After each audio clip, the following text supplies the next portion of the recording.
The morning sun cast long shadows across the flight deck of the USS Enterprise.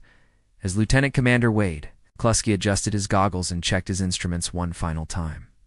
6 months after Pearl Harbor, Pacific Ocean had become a chessboard where admirals moved their pieces in a deadly game of naval warfare. But today would be different. Today the hunters would become the hunted. Admiral Chester William Nimitz stood in his headquarters at Pearl Harbor, studying intelligence reports that would have seemed impossible just weeks earlier. American codebreakers had achieved what many thought impossible. They had cracked the Japanese naval code, J-25. The intercepted messages revealed Admiral Isoroku Yamamoto's grand strategy, a massive assault on Midway Atoll. It's designed to draw out and destroy the remaining American Pacific Fleet. 400 miles northwest of Midway, Admiral Kiichi Nagumo commanded the most powerful naval strike force ever assembled by the Imperial Japanese Navy. For aircraft, Kagikaga, Hairu, and Soryurode, the swells with their escorts carrying over 260 aircraft. These were the same carriers that had delivered the devastating blow to Pearl Harbor, and their pilots were among the most experienced in the world. Captain Mark Andrew Mitcher paced the bridge of the USS Hornet, one of 3 American carriers rushing toward what intelligence suggested would be the most important naval battle of the war. Unlike the Japanese force, the American fleet was significantly outnumbered. Admiral Raymond Ames Spruance, commanding Task Force 16 from the Enterprise, knew they had only one advantage: surprise. The Japanese believed the American carriers were still in the South Pacific, unaware that Nimitz had recalled them for this crucial engagement. On Midway itself, Marine Corps aviators prepared their aging Brewster Buffalo fighters and Douglas Devastator torpedo bombers. Lieutenant Colonel Harold William Bauer knew his men were flying obsolete aircraft against superior Japanese Zeros, but morale remained high. They understood the stakes. If Midway fell, Hawaii would be within Japanese grasp, and the entire Pacific War might be lost. The intelligence breakthrough had come at a critical moment. Station Hypo, the Navy's cryptographic unit in Hawaii, had been working tirelessly under Commander Joseph John Rochefort. When Japanese communications mentioned an attack on AF, Rochefort suspected it meant Midway. To confirm, he orchestrated a clever deception. Midway was instructed to send a plain text message reporting problems with their water distillation plant. Within hours, Japanese intercepts mentioned that AF was short on water. The trap was confirmed. As evening approached on June 3rd, both fleets moved inexorably toward their destiny.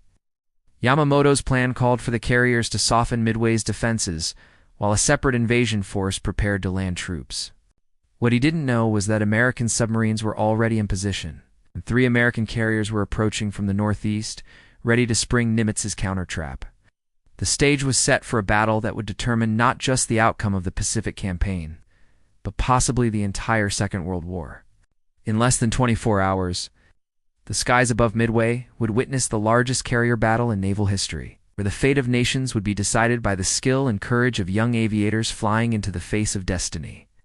The pre-dawn darkness of June 4th was shattered by the roar of aircraft engines as the first Japanese strike force launched from their carriers 150 miles northwest of Midway. Lieutenant Joichi Tomonaga led 108 bombers and fighters toward the tiny atoll, their mission to neutralize American air defenses before the invasion fleet arrived. On Midway, radar operators detected the incoming formation at 5:53 in the morning. Air raid sirens wailed across the island as Marine pilots scrambled to their aircraft. Major Floyd Blue Parks led the Marine Fighting Squadron to 21 into the air. Knowing his obsolete Buffalo fighters were no match for the nimble Japanese Zeros, but determined to make the enemy pay for every mile of American airspace, the aerial combat that followed was savage and one-sided. The Japanese Zeros, flown by veteran pilots with years of combat experience, carved through the American fighters like sharks through a school of fish.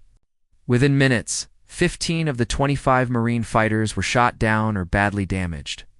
Major Parks himself was among the casualties, his Buffalo spinning into the Pacific in flames. Despite the overwhelming Japanese air superiority, the Marine defenders on the ground put up fierce resistance.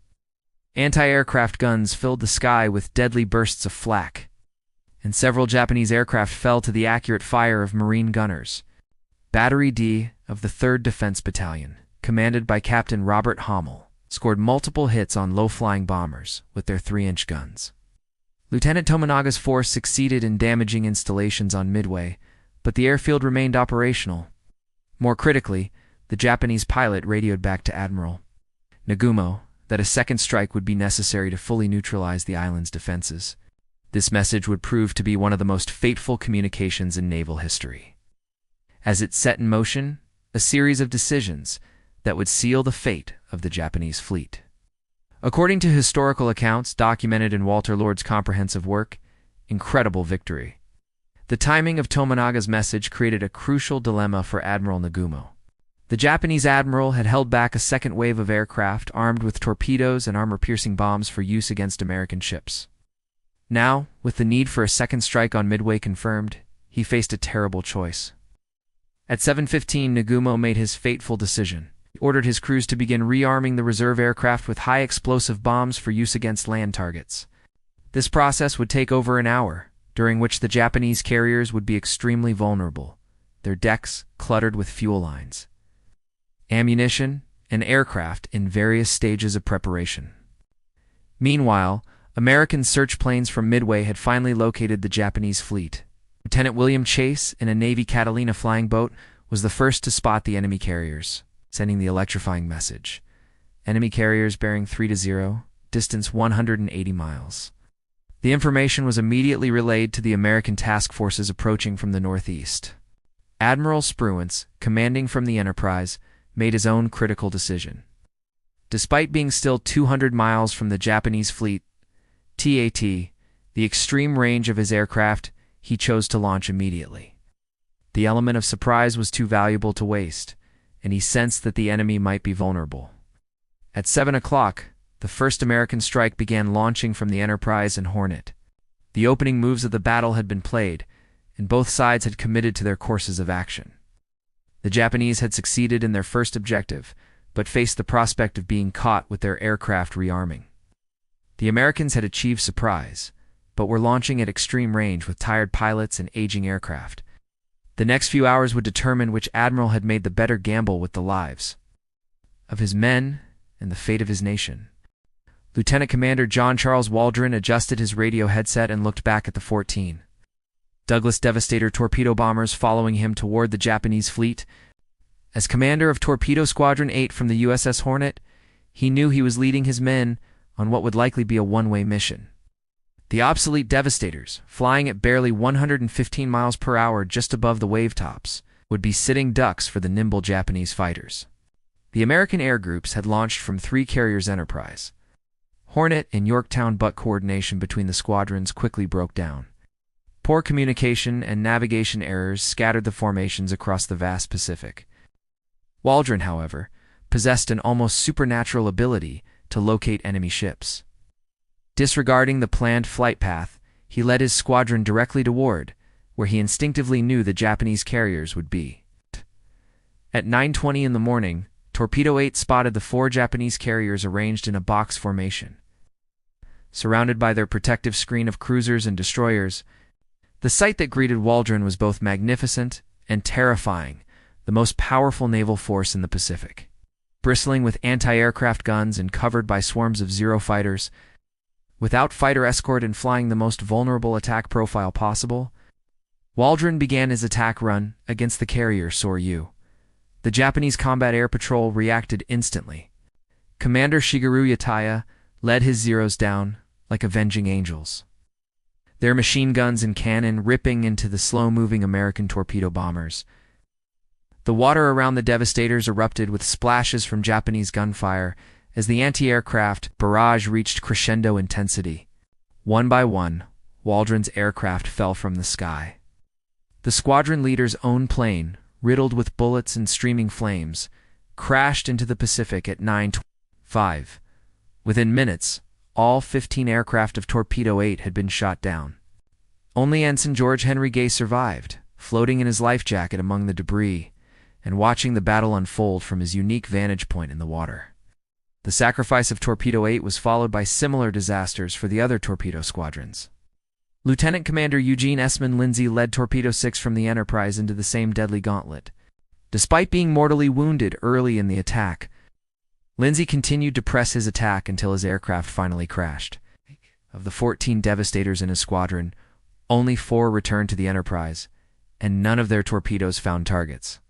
Torpedo 3 from the Yorktown, led by Lieutenant Commander Lance Edward Massey, met the same fate. Massey's squadron was intercepted by Zeros before reaching their attack position, and the commander's aircraft was among the first to fall. In less than an hour, 3 torpedo squadrons, 41 aircraft, and their crews had been virtually annihilated without scoring a single hit on the Japanese fleet. Yet these seemingly futile attacks accomplished something far more significant than their crews would ever know.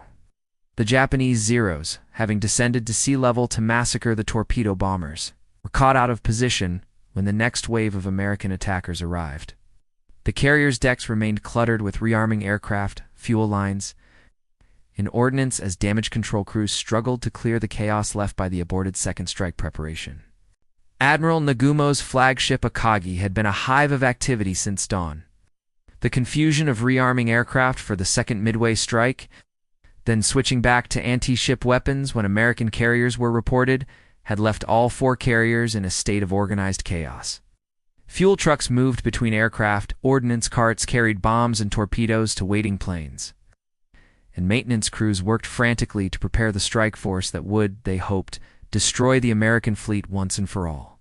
The time was 10:24 in the morning, and Admiral Nagumo was preparing to launch his fully armed and fueled strike force. In just 2 minutes, everything would change. The sacrifice of the American torpedo squadrons was about to be redeemed in a way that would alter the course of the Pacific War and demonstrate that in war, even the most devastating defeats can sometimes pave the way for the most spectacular victories. Lieutenant Commander Clarence Wade McCluskey peered through the haze at 10,000 feet, his fuel gauge showing dangerously low levels, as he led 37 Douglas Dauntless dive bombers from the USS Enterprise in a desperate search for the Japanese fleet. For over an hour, his squadrons had been flying on fumes, and McCluskey knew they had perhaps 10 minutes before they would be forced to turn back or ditch in the Pacific. Then, at exactly 10:22, McCluskey spotted a lone Japanese destroyer racing northward, leaving a distinctive white wake across the blue ocean. The ship was the Arashi, which had been depth charging the American submarine Nautilus, and was now hurrying to rejoin the main fleet. McCluskey made the crucial decision to follow the destroyer's wake, gambling that it would lead him to the Japanese carriers. 4 minutes later, the gamble paid off spectacularly. Spread out below McCluskey's formation were all 4 Japanese carriers, their flight decks crowded with aircraft being prepared for launch. The Akagi, Kaga, and Soryu were arranged in a rough triangle, while the Hiryu steamed several miles to the north. It was the most perfect target any dive bomber pilot had ever seen. At the same moment, Lieutenant Commander Maxwell Franklin Leslie approached from a different angle, leading 17 Dauntless bombers from the USS Yorktown. Through a remarkable coincidence of timing and navigation, both American dive bomber groups had arrived simultaneously over the Japanese fleet. Just as the enemy carriers were at their most vulnerable, McCluskey split his formation, leading Bombing Squadron 6 against the Kaga, while Lieutenant Richard Halsey best took Scouting Squadron 6 against the Akagi. The attack began at precisely 10:26, and within moments, the course of the Pacific War was forever altered. The Japanese carriers, caught completely off guard with their Zeros at sea level chasing the torpedo bombers, had virtually no high-altitude fighter protection. Anti-aircraft fire filled the sky, but the steep diving angle of the American attack made accurate fire nearly impossible. One after another, the Dauntless bombers screamed down at speeds exceeding 250 miles per hour. Lieutenant Best's first bomb struck the Akagi near the island's superstructure, penetrating to the hangar deck, where it exploded among fully fueled and armed aircraft. Secondary explosions rippled through the ship as aviation gasoline ignited and ammunition cooked off. Within minutes, Admiral Nagumo's flagship was transformed from the pride of the Japanese fleet into a blazing inferno. The attack on Kaga was equally devastating. McCluskey's dive bombers scored at least 4 direct hits on the massive carrier, including one bomb that detonated in the midst of aircraft spotted for takeoff. The explosion was so violent that it blew aircraft over the side and started fires that quickly spread throughout the ship. Captain Jisaku Okada would be among the casualties as his ship was consumed by uncontrollable flames. Simultaneously, Leslie's Yorktown bombers were attacking the Soryu, despite losing his own bomb due to a mechanical failure. Leslie led his squadron in a textbook attack that placed multiple bombs on target. The smaller carrier, hit by at least 3 bombs, was quickly engulfed in fires that reached her aviation gasoline storage areas, creating explosions that could be seen for miles. In the span of just 5 minutes, 3 of the 4 Japanese carriers that had attacked Pearl Harbor were mortally wounded. The Akagi, despite desperate damage control efforts, would be abandoned that evening and scuttled the following morning. The Kaga exploded and sank at 7:25 that evening. The Soryu, her back broken by internal explosions, would slip beneath the waves at 7:13. The tactical situation had been completely reversed. Admiral Nagumo, forced to transfer his flag to a cruiser as the Akagi burned around him, watched in stunned disbelief as his elite carrier force was destroyed. The most experienced naval pilots in the world were trapped below decks or consumed in the infernos. That had once been the Imperial Navy's most powerful weapons. As documented in Gordon Prange's authoritative account Miracle at Midway, these 5 minutes represented one of the most decisive moments in naval history. The Japanese advantage in carrier aviation, carefully built up over years of training and combat experience, was wiped out in less time than it takes to drink a cup of coffee. The initiative in the Pacific had passed to the Americans, though the battle was far from over. One Japanese carrier remained, and its pilots were preparing for revenge. Captain Elliot Buckmaster stood on the bridge of the USS Yorktown, watching as his damage control crews worked frantically to repair the wounds inflicted by the morning's battle. The carrier had taken a bomb hit during the initial Japanese strike on the American fleet, but her crew had performed miracles of engineering to keep her operational. Black smoke no longer poured from her uptakes, and her flight deck was clear for operations. 2 Japanese reconnaissance aircraft circling overhead. She appeared to be an undamaged American carrier, a fatal mistake in identification. Admiral Tomoe Yamaguchi, commanding the last surviving Japanese carrier Hiryu, had watched in horror as his 3 sister ships were destroyed in the devastating American dive bomber attack. A graduate of Princeton University and considered one of the most aggressive commanders in the Imperial Navy, Yamaguchi was determined to salvage something from the disaster. At 10:54, he launched 18 dive bombers and 6 fighters toward what his pilots reported as an intact American carrier. Lieutenant Michio Kobayashi led the Japanese strike force through increasingly heavy American fighter opposition. The Yorktown's combat air patrol, reinforced by fighters from the Enterprise, intercepted the incoming formation 50 miles from the task force. In the running battle that followed, several Japanese aircraft were shot down, but Kobayashi pressed on with grim determination. At 12:11 in the afternoon, the surviving Japanese dive bombers began their attack on the Yorktown. Captain Buckmaster had his ship turning at maximum speed, her anti-aircraft guns filling the sky with defensive fire. The first bomb struck near the island's superstructure, penetrating several decks before exploding and knocking out the ship's radar and communications systems. The second bomb hit the flight deck, starting fires among parked aircraft and creating a gaping hole that made further flight operations impossible. The most serious damage came from a third bomb that penetrated to the 4th deck and exploded near the ship's uptakes. The blast extinguished the fires in 5 of the Yorktown's 6 boilers, reducing her speed to just 6 knots and causing her to list heavily to port. For a moment, it appeared that the proud carrier might join her Japanese opponents on the bottom of the Pacific. But the Yorktown's crew refused to give up their ship. Chief Watertender Charles Kleinsmith led damage control parties into flooded compartments, working in complete darkness to shore up bulkheads and pump out seawater. Lieutenant Commander Clarence Aldrich supervised the relighting of the boilers, a dangerous process that required working in spaces filled with scalding steam and toxic gases. Within 2 hours, they had the carrier making 20 knots and had corrected most of her list. Admiral Yamaguchi, receiving reports that the American carrier was still operational, prepared a second strike. At 2:31, he launched 10 torpedo bombers and 6 fighters, virtually every operational aircraft. Remaining on the Hiryu, Lieutenant Joichi Tominaga, the same pilot who had led the morning attack on Midway, volunteered to lead this mission despite flying an aircraft with a damaged fuel tank that made his return unlikely. The second Japanese attack found the Yorktown apparently fully operational, her flight deck clear, and her speed restored. But Captain Buckmaster's ship was living on borrowed time. When the Japanese torpedoes struck at 3:44, the carrier could not survive the massive flooding that followed. Two Type 95 torpedoes hit the port side, opening enormous holes below the waterline and knocking out all electrical power. This time, the damage was beyond repair. With his ship listing severely and dead in the water, Captain Buckmaster reluctantly gave the order to abandon ship at 5:07 in the afternoon. The crew of the Yorktown, many of them teenagers, who had never been to sea before Pearl Harbor, conducted the evacuation with discipline and courage that earned the respect of friend and enemy alike. As the Yorktown survivors were pulled from the Pacific by escorting destroyers, they could take pride in their ship's contribution to the victory.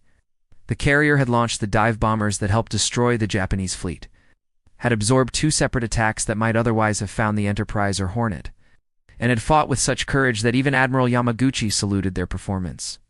The sacrifice of the Yorktown and her brave crew had ensured that American victory at Midway would be complete and decisive. Lieutenant Clarence Earl Dickinson adjusted his oxygen mask and scanned the horizon from his Douglas Dauntless dive bomber. Leading a composite strike force of 24 aircraft from the Enterprise toward the last remaining Japanese carrier. Word had reached Admiral Spruance that the Hiryu was still operational and launching attacks against American ships. The time had come to finish what had been started that morning. Captain Tomio Kaku stood on the bridge of the Hiryu, the sole survivor of Admiral Nagumo's once mighty carrier force. Around him, the sea was dotted with oil slicks and debris from his three sister ships Akagi, Kaga, and Sorial, now resting on the bottom of the Pacific.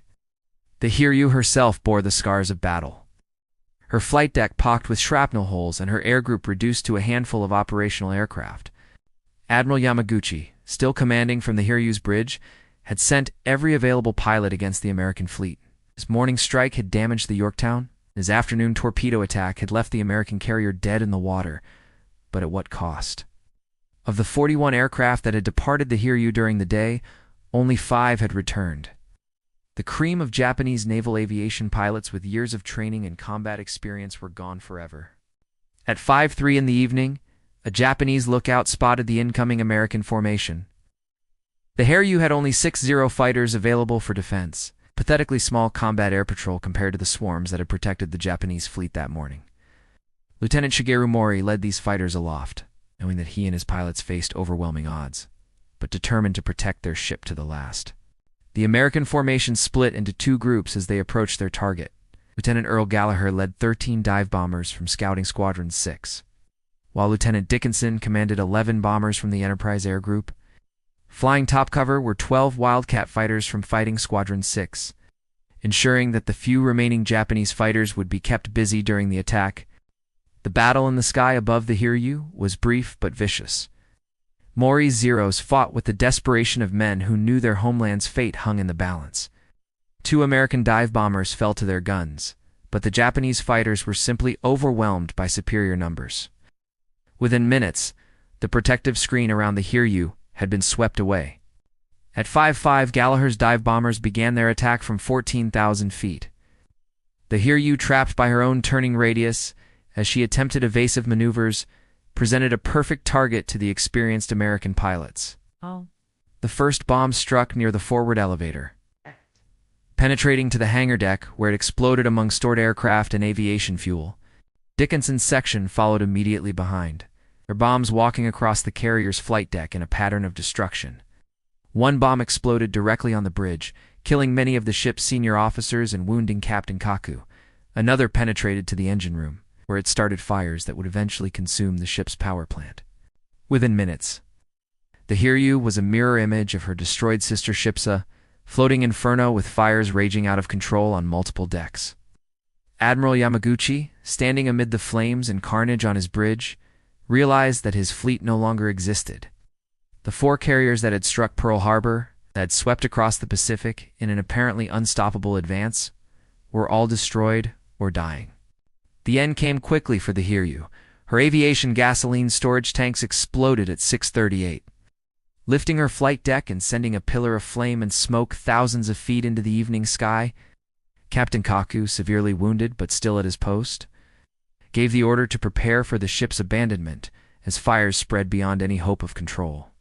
Admiral Yamaguchi chose to remain with his ship, sending a final radio message to Admiral Yamamoto. "Our carriers are destroyed. Enemy appears to have suffered little damage. We will do our utmost." At 7:23, he ordered the ship's colors struck, and at 9:18, the Hiryu rolled over and sank, taking Admiral Yamaguchi and Captain Kaku with her. The destruction of the Hiryu marked the end of Japanese carrier aviation as an effective fighting force.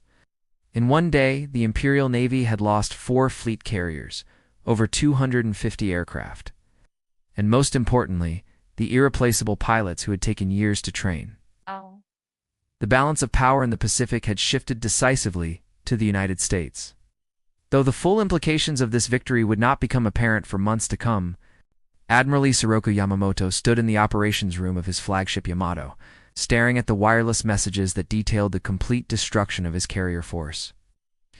The architect of Pearl Harbor, the man who had promised Emperor Hirohito 6 months of victories in the Pacific, now faced the harsh reality that his grand strategy lay in ruins at the bottom of the ocean near Midway Atoll. The reports were devastating in their finality. Akagi sunk, Kagi sunk, Soryu sunk, Hiryu sunk. Over 3,000 Japanese sailors and airmen were dead or missing, including some of the most experienced pilots in the Imperial Navy. Admiral Kiichi Nagumo, rescued from the blazing Akagi, could only shake his head in stunned disbelief as he recounted the day's disasters to his commander-in-chief. Yamamoto, despite commanding the most powerful surface fleet in the world, made the painful decision to withdraw. His battleships and cruisers could still overwhelm the remaining American forces, but without air cover, they would be sitting ducks for land-based bombers from Midway and Hawaii.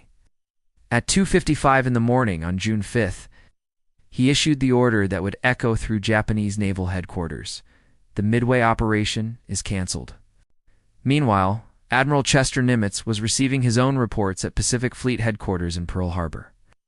The intelligence breakthrough that had made the victory possible continued to pay dividends, as American codebreakers intercepted Japanese damage reports and withdrawal orders. The magnitude of the American victory was becoming clear for Japanese fleet carriers destroyed for the loss of one American carrier, the Yorktown. Captain Elliot Buckmaster's ship, abandoned the previous afternoon, was still afloat on June 5th, her hull settling lower in the water, but showing remarkable resistance to sinking. The destroyer Hammond came alongside to assist salvage operations, and for a brief moment, it appeared the gallant carrier might be saved. Then, at 1:36 in the afternoon, the Japanese submarine I-168 struck both ships with a spread of 4 torpedoes. The Hamon broke in half and sank within minutes, taking 81 of her crew with her. The massive explosions also doomed the Yorktown's salvage efforts, opening new holes in her hull and causing progressive flooding that could not be stopped. At 5:01 on the morning of June 7th, the USS Yorktown rolled over and sank, taking with her the battle ensign she had flown so proudly during 3 days of combat. The human cost of the battle was sobering but remarkably one-sided. American losses totaled 307 killed, including the crews of the torpedo squadrons, who had sacrificed themselves in the morning attack, including Admiral Yamaguchi and hundreds of irreplaceable veteran pilots whose training had taken years to complete. But the strategic implications of Midway extended far beyond the immediate casualties. Japan's offensive capability in the Pacific had been permanently crippled. The 6 months of victories that Yamamoto had promised were over, and the initiative had passed irrevocably to the United States. American industrial capacity, already gearing up for full wartime production, would soon begin launching new carriers at a rate the Japanese could never match. As documented in Samuel Eliot Morrison's official naval history, the Battle of Midway marked the turning point of the Pacific War. From June 4th, 1942 onward, Japan would be fighting a defensive war, gradually losing territory and ships they could not replace. The carrier battles that would follow at the Eastern Solomons, Santa Cruz, and the Philippine Sea would confirm American superiority in naval aviation that had its genesis in those crucial 5 minutes over the Japanese fleet. Admiral Nimitz, in his official report to the Navy Department, captured the essence of what had been accomplished. Pearl Harbor has been partially avenged. Vengeance will not be complete until Japanese sea power is reduced to impotence. The young aviators, who had pressed home their attacks against overwhelming odds, intelligence officers who had cracked the Japanese codes, and the admirals who had positioned their forces with such precision, had together delivered a victory that would resonate through history. The Battle of Midway was over. Its consequences would shape the remainder of the Pacific War. Japan's dreams of empire were sinking beneath the waves, along with the 4 aircraft carriers that had once seemed invincible. The United States, bloodied but victorious, was beginning its long advance across the Pacific toward the Japanese home islands themselves. The tide of war had turned, and it would never turn back. This historical account draws from numerous primary sources and scholarly works, including official U.S. Navy action reports, Japanese war records, and comprehensive historical analyses by leading World War II historians such as Gordon Pronge, Walter Lord, and Samuel Eliot Morison.